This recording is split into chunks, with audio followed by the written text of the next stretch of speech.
Hello, everyone, and welcome to another edition of Inside Investing. This is the show that helps you level up your financial knowledge and sharpen your investing skills. I'm your host, Jason Nadek, and today we've got a fantastic conversation. This one's actually coming to you live, and it's all about building a portfolio that can help you reach your own individual financial goals.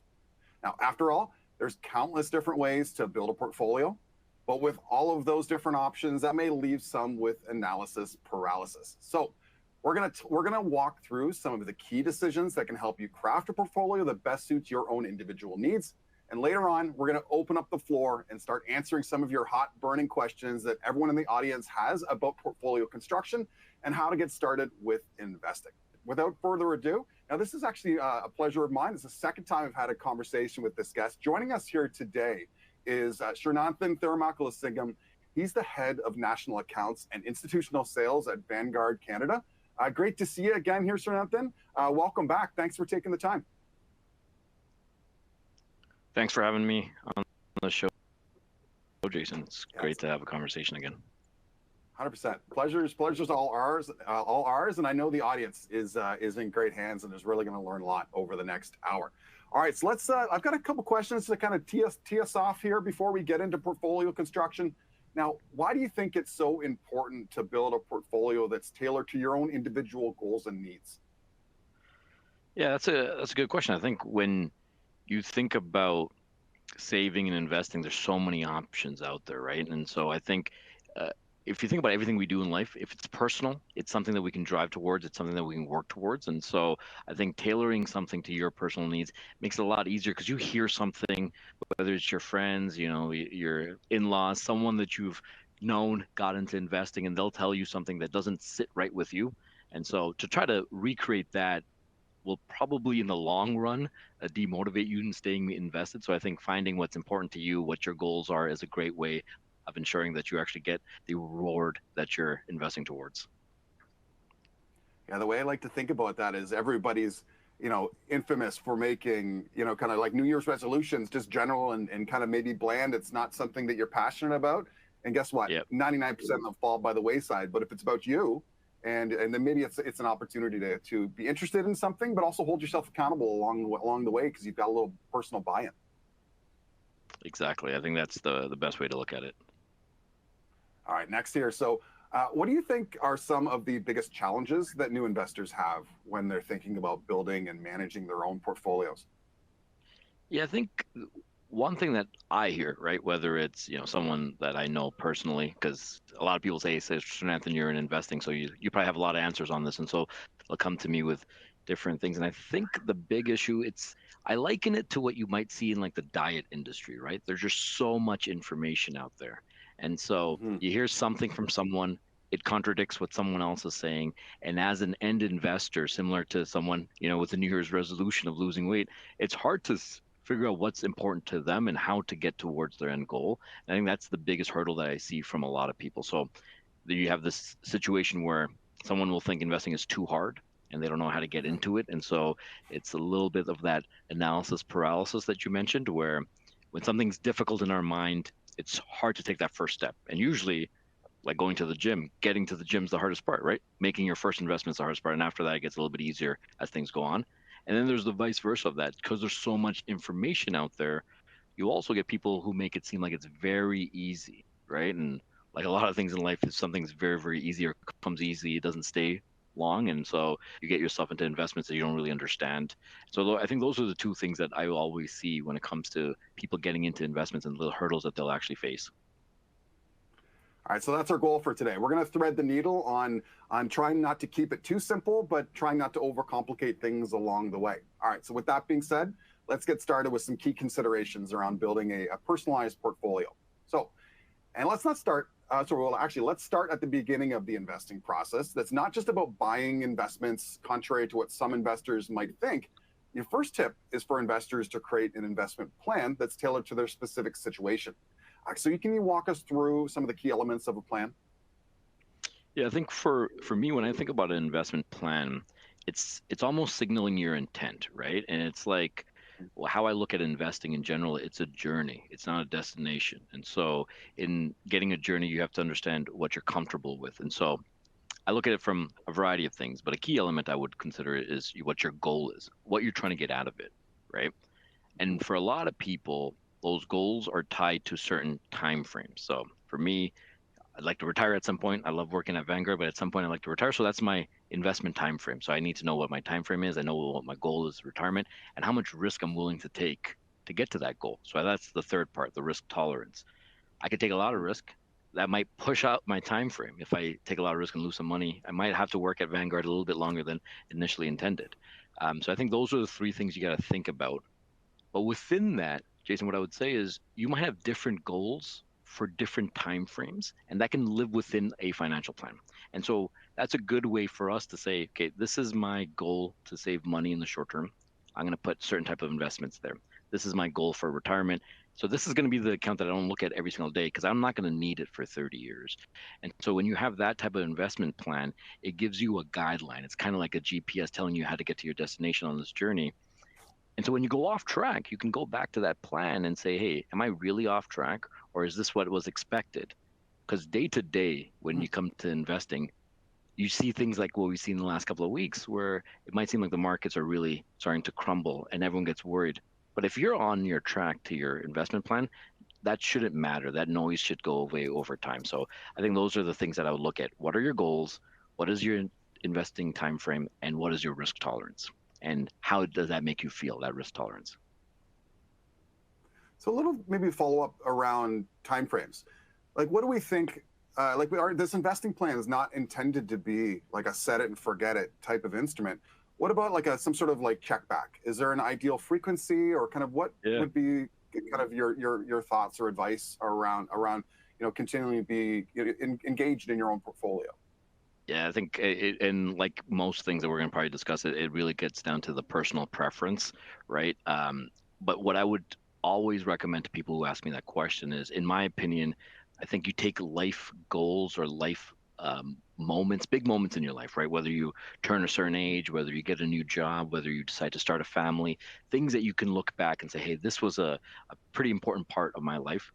That important part of your life probably has changed your overall goals. So that's a good time to reevaluate your goals and your time frame. But otherwise, I think something that I've seen a lot of individuals do, and what I do myself, is on an annual basis, I just look back and say, hey, are we sticking to it? And those annual check-ins, Jason, they don't have to be a long-term thing or a long time commitment. This is what we decided last year. We're still on pace. Let's keep going, right? And so I think those are two ways of looking at it, whether it's an actual time frame, so every 2 years, every 3 years, or a big moment in your life. That is a good time to maybe check in and say, are my goals the same? Is my risk tolerance the same? All right, good point. All right, you touched on risk. So let's shift our focus there a little bit. So some investors might have a tough time figuring out how much risk is appropriate for them. And after all, risk sounds fine until you've experienced the downside of it. Do you have any rules of thumb that we could use to help pin down their individual person's true risk tolerance? Yeah, I think the two that have helped me personally when I got into this industry, the first one is really just investor questionnaires that you'll see in major financial institutions. I know TD Direct has one as well, and that's a good way of just answering questions to gauge what part of your portfolio should be more equities, which, just for the audience, that's usually going to be your riskier part of your portfolio, or fixed income, right, which is going to be a little bit less risk associated. And so that gives you a good idea. What you'll probably hear me say during this conversation as well, you've probably heard other people in this industry say, is I'll say something like a 60-40 portfolio. So that means 60% stocks, 40% fixed income. If I were to make that an 80-20 portfolio, 80% equities, 20% fixed income, that'd be a little bit more risky. So I think those questionnaires help you get a good gauge. Another one that I've seen individuals use is take something like 110 and take away your age. So if you were 20 years old, 110 minus 20 gives you about 90%. That should be your equity allocation. The rest would be fixed income. So these are good points to start off. But as you kind of touched on it, Jason, what I tell people who are looking into investing is how you feel during investing is different than what the practice or what the theory tells you, right? The theory tells you you don't have to have emotions. But a lot of people face investing very differently from others. And so if you're constantly feeling anxious and you're feeling like you need to check your investments on an ongoing basis, that might be a sign that maybe you have a lower risk tolerance than you initially thought, right? Because some of these things are very broad in nature, but your experience with investing will probably help decide that, you know what, Surenanthan, I actually need to take less risk because I'm always checking my portfolio. Because let's keep our goals in mind, right? We want to get to a point where we have financial freedom, whether it's in retirement or not. And if you're constantly feeling like you're taking away from that, you're losing your freedom of today. And so I think that's a good pulse check to say maybe I want to take on a little less risk and my risk tolerance is actually lower than I initially thought. And if you're constantly checking things, there might be maybe you're more apt to kind of get away from your plan at some point too, and actually make decisions that aren't kind of beneficial to the long term as well. What do you think about that? That's entirely correct, Jason. I think some of the worst decisions I've made in my life were when emotions were high, right? And so I think you put yourself in those positions where emotions are high because you're looking at the market, everyone's panicking.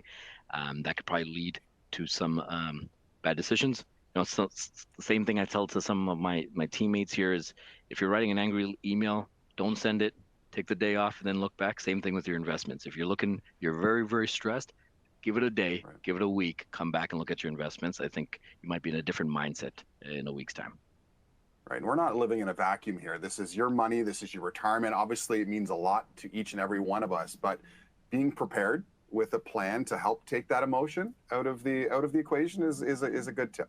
So, all right. So let's move on to that second tip of yours here. And that concerns a choice between individual stocks and bonds or investment funds like ETFs or mutual funds.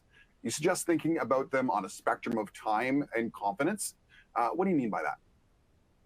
Yeah, so what I would say to this is it's going back to, so we talked about the part of investment plans that you should consider, right? And then once you have that investment plan, what type of vehicles are you going to use?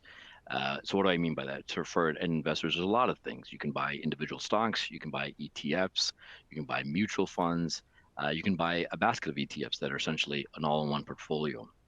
How I look at this is all of those things, like purchasing anything in life, requires a certain amount of research, a certain amount of confidence. I just recently bought a car.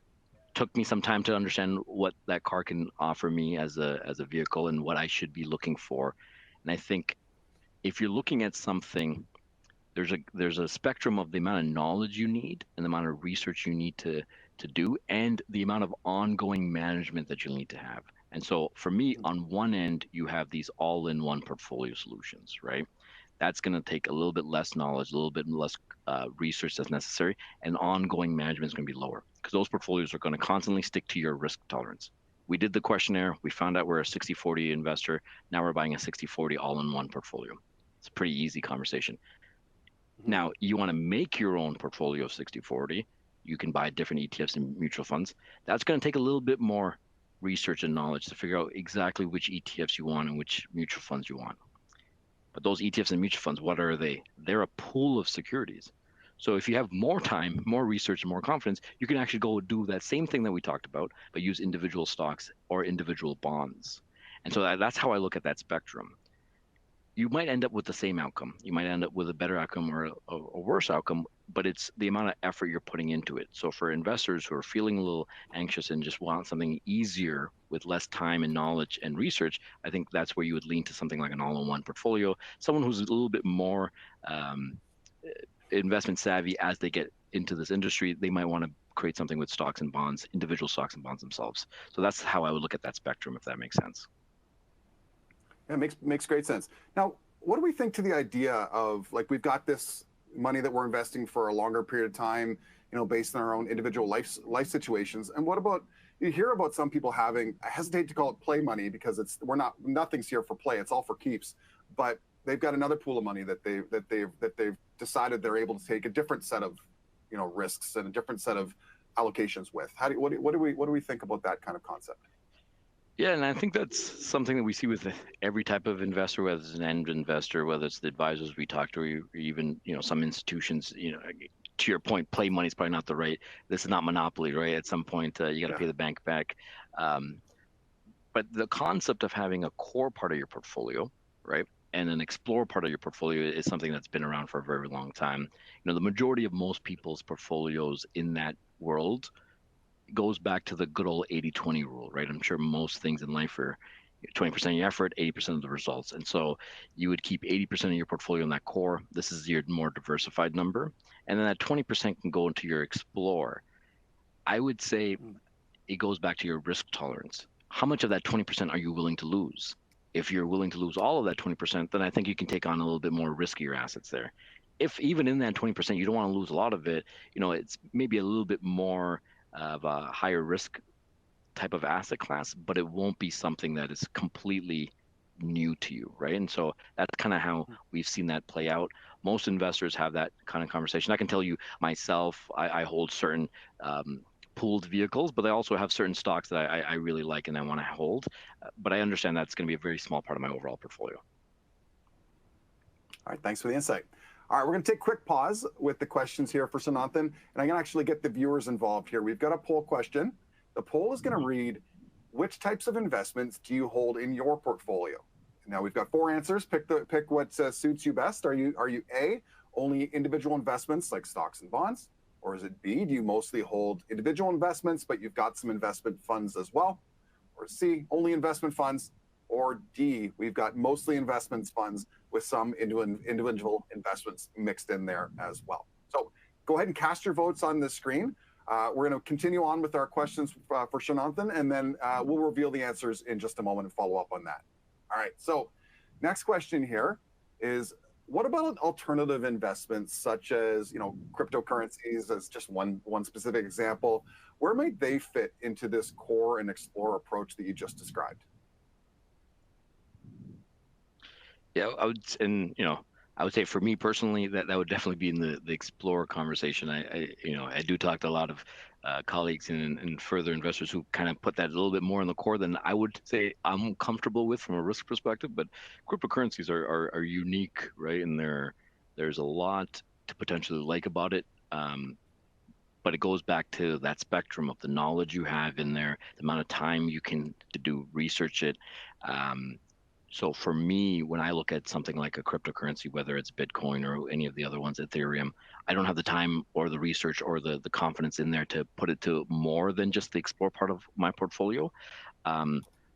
This is where I think a plan also comes into play, right? If you are looking to invest to retirement, you have to ask yourself, what happens when you get to retirement and you don't have any money? And if you think there's a likelihood of that with the volatility that comes with an asset class like cryptocurrency, that may not make sense for anything beyond just the explore part of your portfolio. So interesting way to put it. Yeah, I was going to say, anything can fit and anything can't fit, right? It really comes back to your individual, your horizon and your investment goals, right? And so if that is at jeopardy, then you have to ask yourself, does that make sense to be that big of an allocation or big of a part of your portfolio? And it comes back to the individual approach that you mentioned earlier, right? It's that time and that desire to be engaged. If I only want to dedicate a few hours a month or a few hours, every few months, then it's going to then dictate what investments, what structure my portfolio is going to have, right? That's exactly it. The other Perfect. rule I would say that I look at personally is when I invest is, can I explain to my wife why we've lost some money, right? And if I can't explain to my wife why my son might not be able to go to university, then it's probably something I'm going to stay away from. And it just makes it easier for me because it's the onus. It keeps me responsible because I'm investing on behalf of myself and, something bigger. Yeah, that's a great rule of thumb. I'm going to write that one down. That might be, I could maybe apply that to outside of investing ideals as well. So can I explain what I've done to the significant others around me? So yeah, nice point. All right, so I've got the poll results actually up on the screen here. We should be able to see them on your end as well, Surenanthan. It's, once again, which types of investments do you hold in your portfolio was the question. If you can believe it or not, the top question with about 43% was mostly individual investments with the sprinkling of funds, and then kind of the more balanced approach with investment funds with stock coming in, just under 29%. Does this surprise you from what you're seeing, or is this kind of what you expect from the audience? No, I think this is actually quite in line with what we've seen in the industry too, right? So if we're looking at, do-it-yourself investors or investors on platforms like TDDI, we are seeing the majority of assets in individual investments, Hmm. but with a very strong growth with investment funds over the last couple of years. I think simplicity is probably the big part into why we're seeing that. But people have individual preferences, and there's this value of recognizing a name, right? When you have a fund, Hmm. that could be a lot of things, but if you see a certain name, it does make you feel a little bit more comfortable. So yeah, this is very much in line with what we've seen. And likely too, especially for people just getting started, then maybe they're not familiar with ETFs. They may have heard of mutual funds. Maybe ETFs aren't in their wheelhouse, but as you become more seasoned and your ability to get some diversification, that might grow kind of the share within your wallet, if you will. Exactly. All right, great. So let's continue with the questions here. So I just mentioned diversification, so a nice segue here. That brings us to our third tip. The U.S. stock market saw major volatility over the August long weekend here in Canada, and that had some investors rushing to sell. What are some habits you think can help investors ride out some volatility without hurting their returns? Yeah, I think it starts with going back and revisiting your plan. I think that's why, I wanted to start the session with the plan and your investment goals, because it's hard to make a decision if your investment goals and your investment plan is still on track, right? And so I think that's the first thing that is important to keep in mind. I know for someone like me who's very analytical, I go back and I look at what it means to not be in the market, right? And so there's a lot of research that's been done that shows usually when you sell, the panic selling ends up happening at a most inopportune time. So you end up getting out of the market and you don't get back the returns from the market by staying invested. So that's the importance of staying invested. Seeing it in terms of numbers, it becomes really shocking. We see a big drop off when you sell off just because of panic selling. Mm-hmm. The other thing I would say to help with that mitigation is, so there's the immediate feeling once you see it, what would you do? Go back to your plan, see if you're on track. The one way to maybe limit the amount of stress is having diversification in your portfolio overall, right? And so what do I mean by that? Not having one specific type of stock. I wouldn't want to put all my money in one stock. You're putting all your eggs in one basket. It's the old adage. Or having multiple different asset classes, because usually what we've seen in portfolio construction over several decades, if not centuries at this point, is having different types of investment vehicles in a portfolio help mitigate some of that volatility. So you're less likely to make a panic sell, right? And so I think that's a big part of having that conversation. And I think what you got to look at this from your own emotional impact. So going back to that risk tolerance, if you catch yourself in these situations, maybe this is a conversation that you need to have with yourself of maybe you want to take on a little bit less risk, right? Because it's not in line with it's not in line with the way you experience the investment market. And so those are the three things I'd probably consider in that world. All right, now before we get to our next question, we're gonna get that interactivity. We're gonna keep that theme going. We're gonna take a quick pause. This time, we've got a trivia question for the audience. That trivia question reads: what percentage of Gen Z Canadians, or those that are aged 18 to 25 as of 2024, have started investing? Is it A, 14%? Is it B, 35%? Is it C, 62, or D, 74%? Cast your vote, and we'll reveal the answer in just a moment. I guess maybe I'll have you kind of frame the discussion. Where do you think that number is going to lie based on your experience, Surenanthan? If I were to guess, I'm struggling between B and C. Mm-hmm. So I'll say this: I have a niece who's in this Gen Z generation. I think investing has become a lot cooler than it used to be when I was that age, right? And I think maybe the way we used to compare Pokemon cards is the way people now compare investment portfolios. And so I'm leaning towards 35%, 35? maybe 62. Okay. Yeah. All right. Well, the way I like to think of it, how it's, I don't know if I'd label it cool yet, but it's one of those things like there's financial influencers out there, whether, you need to trust your sources and know who you're listening to, but, the younger generation is got access to a lot of information on their phones, whether or not it's on TikTok or Instagram or YouTube and things like that. So and you're seeing a growing trend of people creating investing content, and we're along there with them. So hopefully it's spurring people to be engaged with their own finances and their own investing outcomes. So yeah, 35, 62. I think I'm right in between B and C with you there as well. All right, you know what? We've got a quick response from the audience on the trivia. So let's not take time here. Let's jump in and see exactly what those results came in at. And we've got actually the highest amount from a response perspective is actually 14%. So that would have been, I guess that would have been A on that. But we do have 35 and 62% do look like they are the second highest respondents. So yeah, it's 74% is what wow. That is. That credit that you were trying to give to Gen Zs earlier, we can continue to lavish them with the praises of being engaged investors and engaged in their own financial future. So good for them. All right, next question. Let's keep this moving here. Next question we've got for you is some investors might see how well the S&P 500 index has performed this year and question why they should bother diversifying beyond that. What's your take there?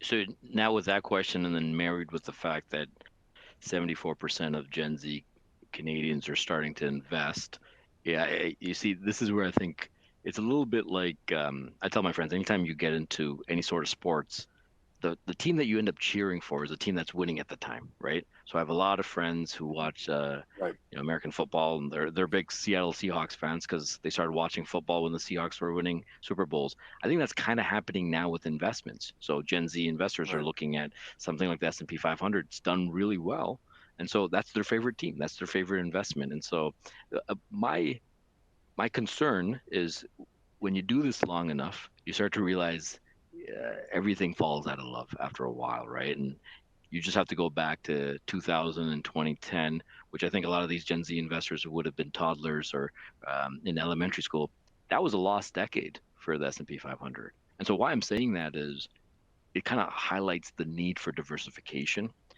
Not to say, bet against the S&P 500. Obviously, having a portfolio consisting of the 500 largest U.S. companies is never a bad idea, but it does show the importance of having some diversification around that, right? Whether it's other type of equity investments, so international here in Canada, emerging markets, or even some fixed income into your portfolio. So you can fall in love with something that's worked for a very long time, but when it doesn't work, it becomes the issue that you might see. And so that's the concern, right? 74% of Gen Z investors are now involved in investing, but they might be falling in love with something that's worked for the last decade. That doesn't necessarily mean it's going to work for the next decade, right? And so we have to prepare ourselves for a world where the U.S. may not lead. That's kind of what I would think about overall.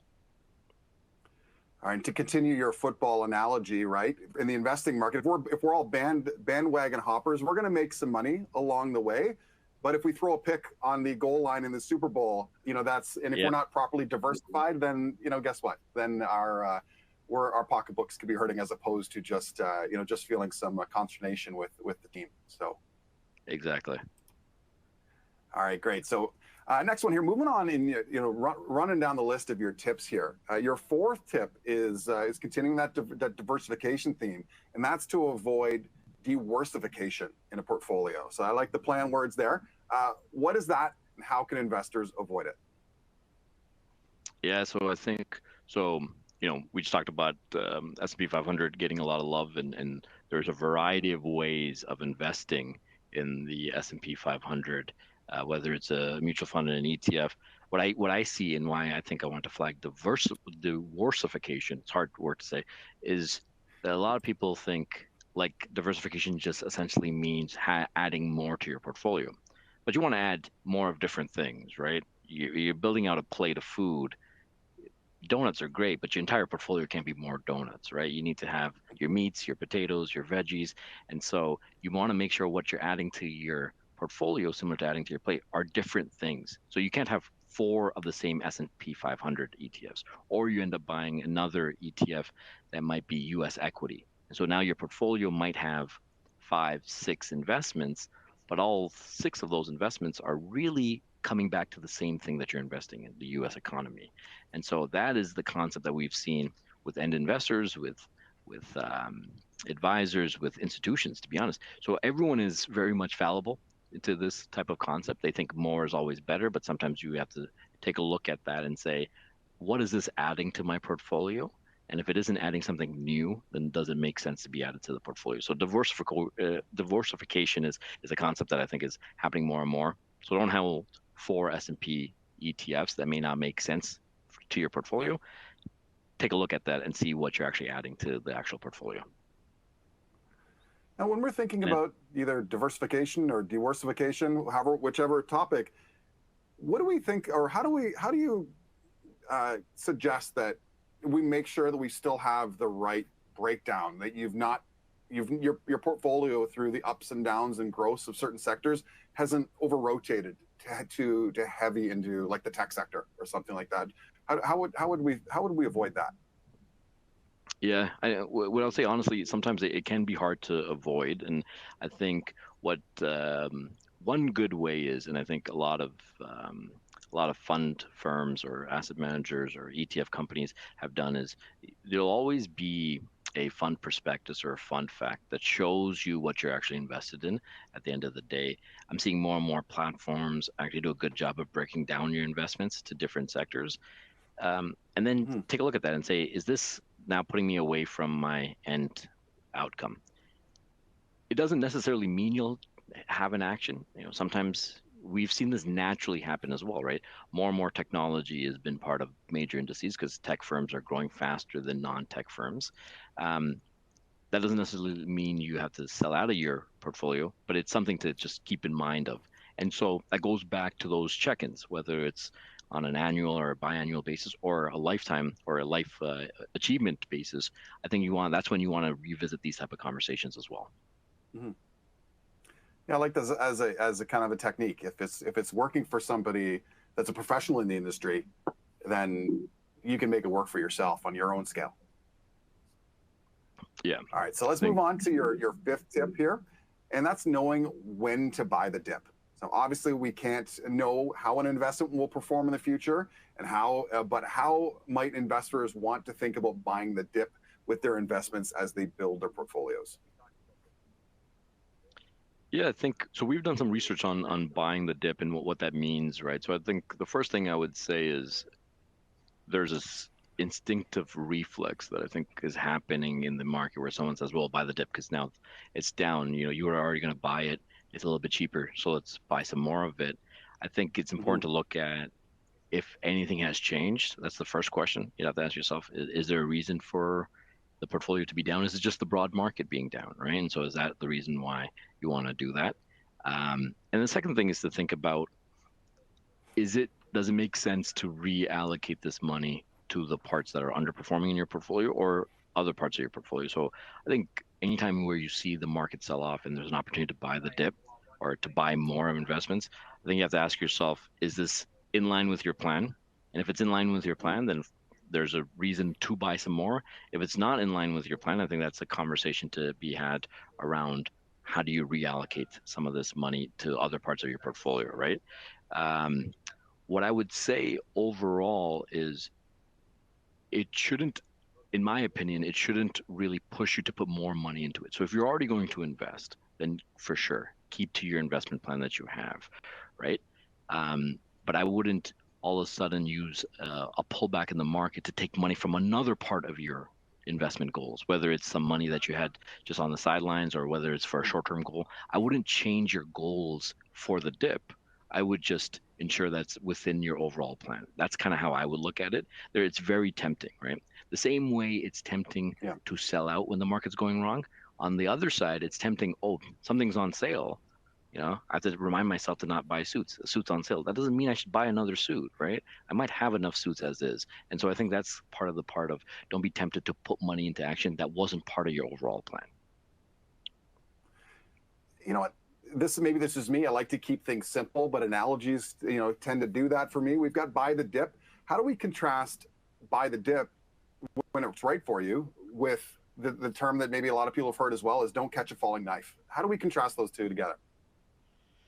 Yeah, that's a good question. I think what I can say is the knife is sharper when it's less diversified, right? And I think I would look at an edge of a knife kind of like one point.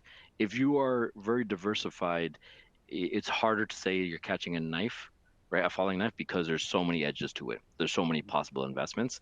I think how I'd look at, in my mind, Jason, is catching a falling knife is really sticking onto a specific investment and buying more and more of it because you don't want to sell out of it. I think buying a dip is more of a broad market conversation. That's how I look at buying the dip. So it's different for different people, but you can kind of see them as two different sides of the same coin. But there are some fine differences there. That's well put.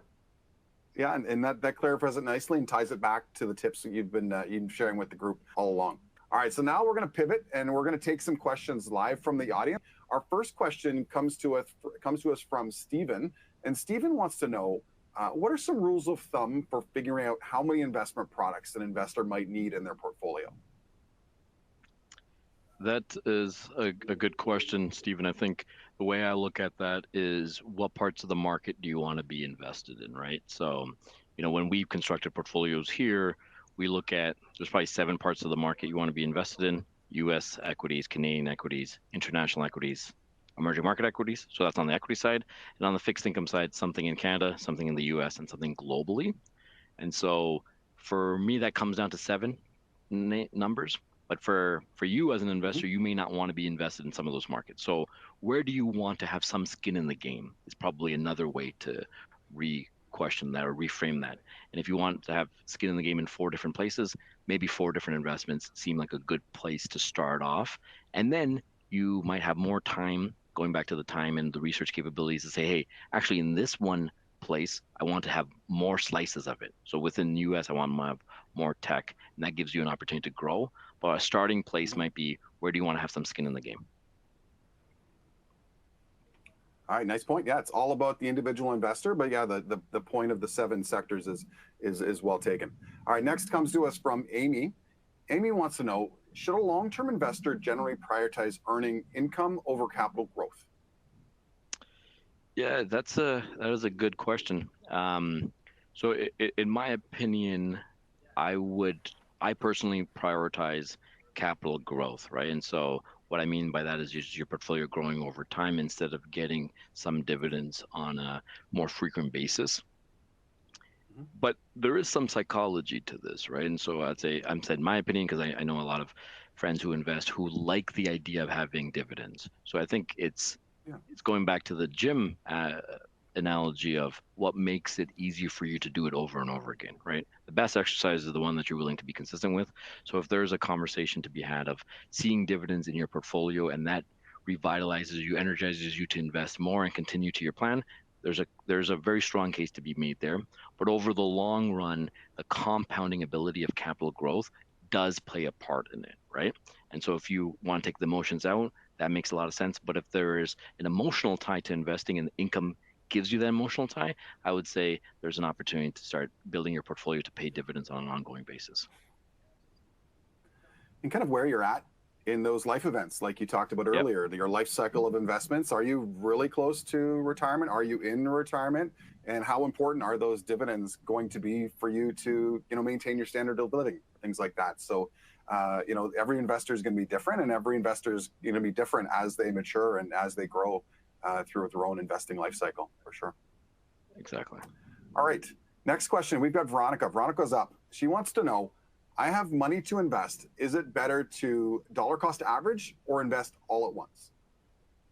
Yeah, it's actually, this is something we did some research at Vanguard. And what we ended up finding out is if you have money to invest it whenever you have the money. Right. And so what do I mean by that? If you did have a lump sum for whatever reason, inheritance, it makes sense to invest it when you have it.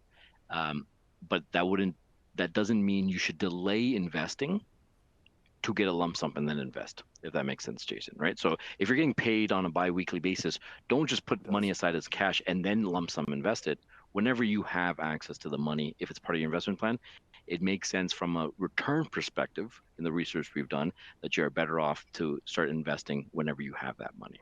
And so that's kind of the short answer. In some cases, it would be invested all at once. In some cases, it would be dollar cost average because you have that available funds to you.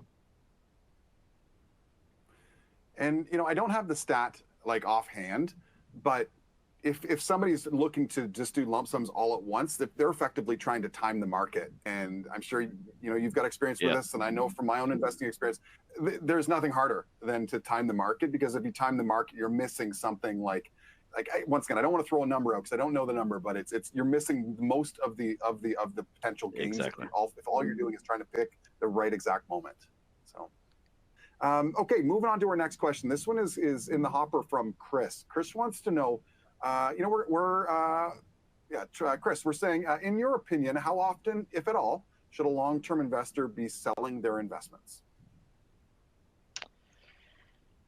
That's a good question. I think obviously context matters, Chris. What I would say is it would coincide with your evolving goals. And what I mean by that is it makes sense to sell an investment to then buy something that's more in line with your goals, right? So, maybe your risk tolerance has changed. For example, I would want to sell out of some of my equities to then go into my fixed income. But otherwise, if you're having a time horizon that is very long in duration, and you have a goal that is something of retirement, it becomes really hard to justify selling it, because there are some costs associated with selling investments, right? So from my perspective, unless I'm adjusting to my investment plan, I would probably not be selling investments for the sake of selling investments. You want to stick to your goal at the end of the day and your plan. And if you're not trading in your TFSA or your RSP, this is a very loaded question, but you need to be thinking along the lines of what are the taxable implications as well. Do I have capital gains or losses, and how can that be, how can I best take advantage of those, either side of that coin too? So exactly. Yep, nothing happens in a vacuum. All right, so next question comes to us from Stephanie.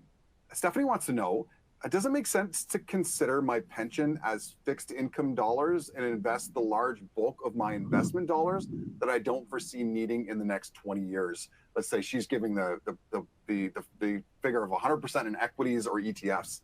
What are your thoughts to that, Surenanthan? That is a good question. I think what I'd say, Stephanie, is I guess everyone has mental blocks and mental thought processes in investing.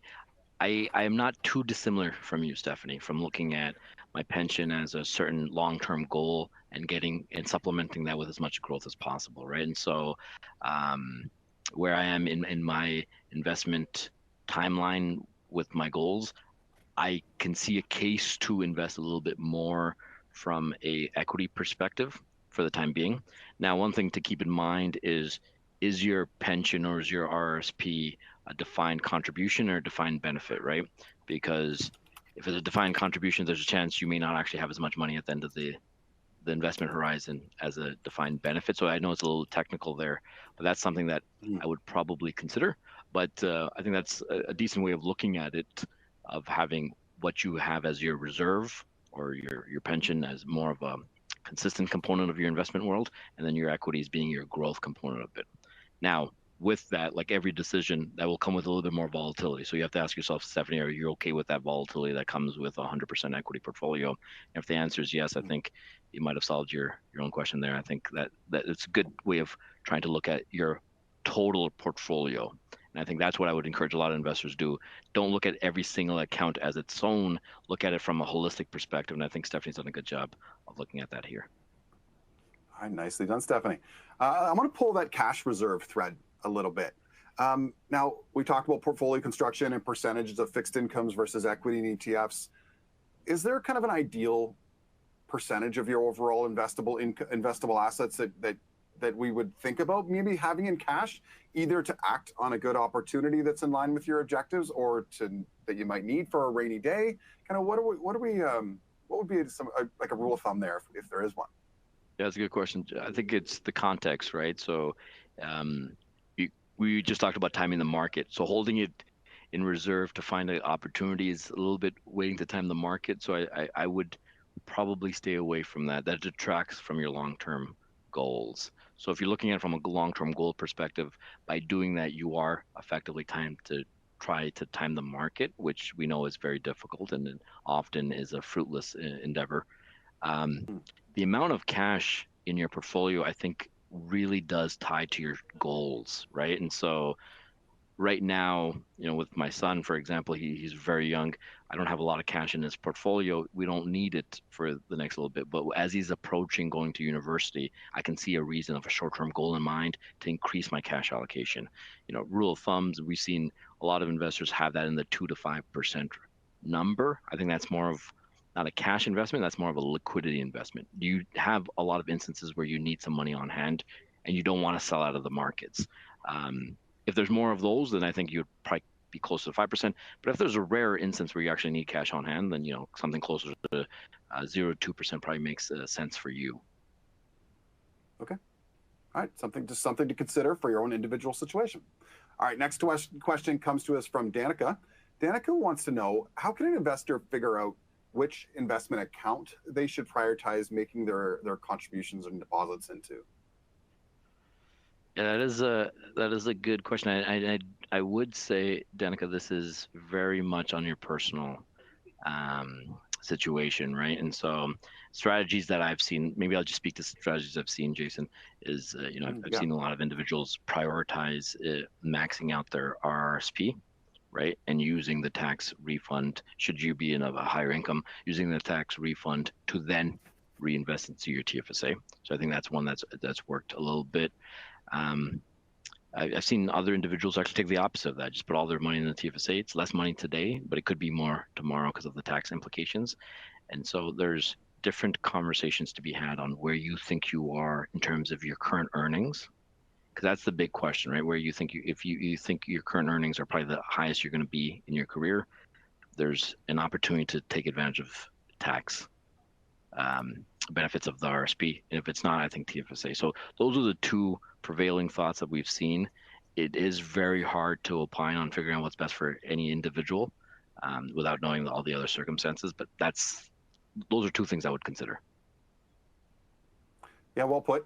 And one thing I can add to that as well is that nice enough is that if we're in the Learn section on Webroker and we're this time choosing the Masterclasses section, we actually have a masterclass that our instructors teach on considerations between RSPs and TFSAs and kind of the benefits and drawbacks of both. So if that's part of your own continued learning objectives there, Danica, then come join us for a future session along that. All right, let's keep going and with these questions. Our next question comes to us from Sam. Sam asks us, how should I start building a portfolio if I'm not entirely sure of what my investing goal is? That's a good question, Sam. I think what I would say is that I think not having a goal is a goal in itself, right? And so you almost look at it from what are you trying to achieve? Or I guess that would be your goal. I would say if you're not sure what your investing goal is, I would reframe that in what is important for you, right? And so it's important. Is tomorrow more important than today? Then that kind of sets you up on whether you want to go on to a more dividend or more income approach, which is more money coming in today on an ongoing basis versus just capital growth. That would be the best way of looking at it.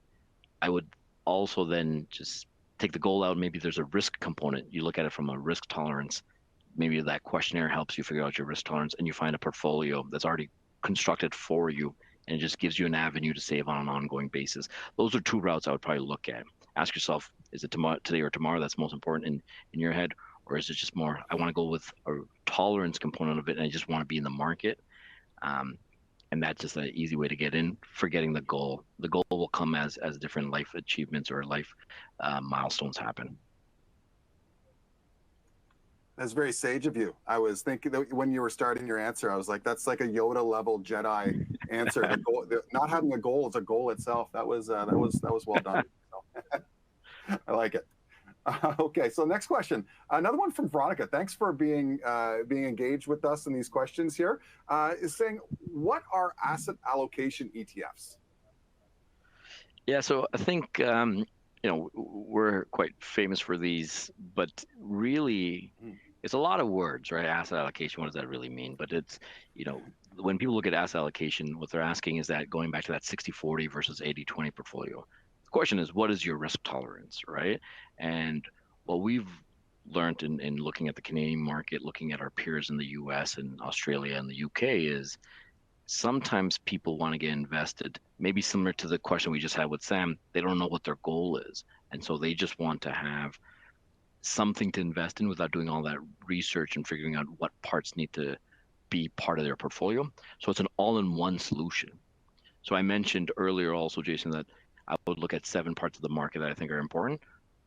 We essentially took all those 7 parts and put into one asset, one ETF. So instead of you buying 7 different ETFs, you can buy one ETF all in once at a low cost. And so that is easy for people to get into investing as they're trying to figure out what their goals are, as they're trying to figure out what their horizon is. It's a simple solution. It takes away the research, takes away the building that confidence. So I think it's a starting point for some investors. It's the ending point for others. And it really depends on where you are in your journey.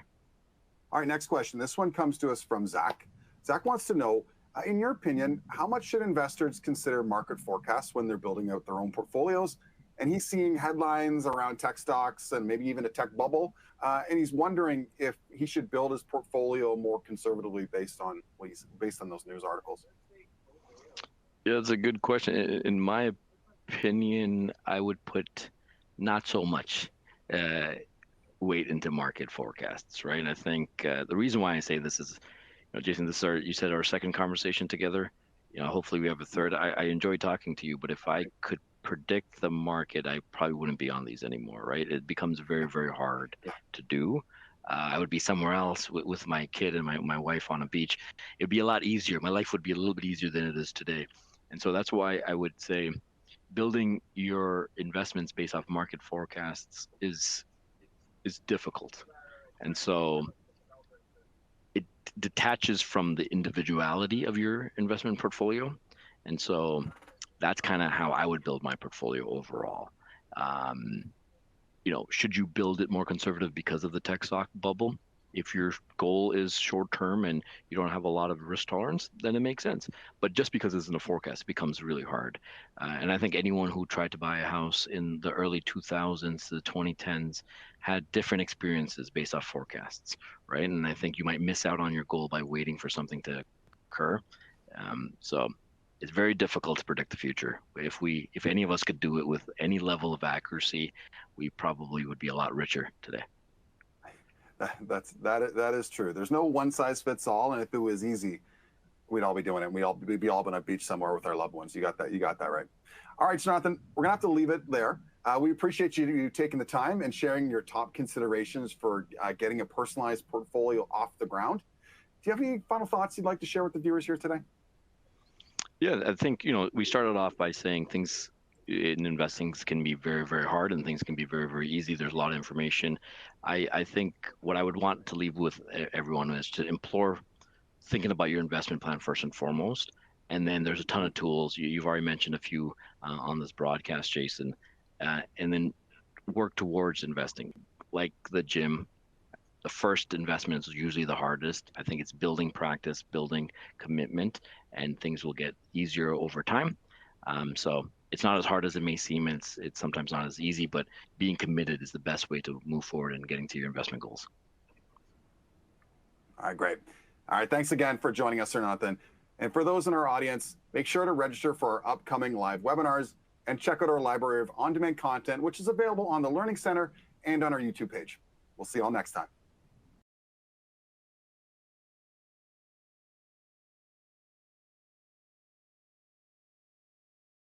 Have more questions? Check out the links to the right and in the description below.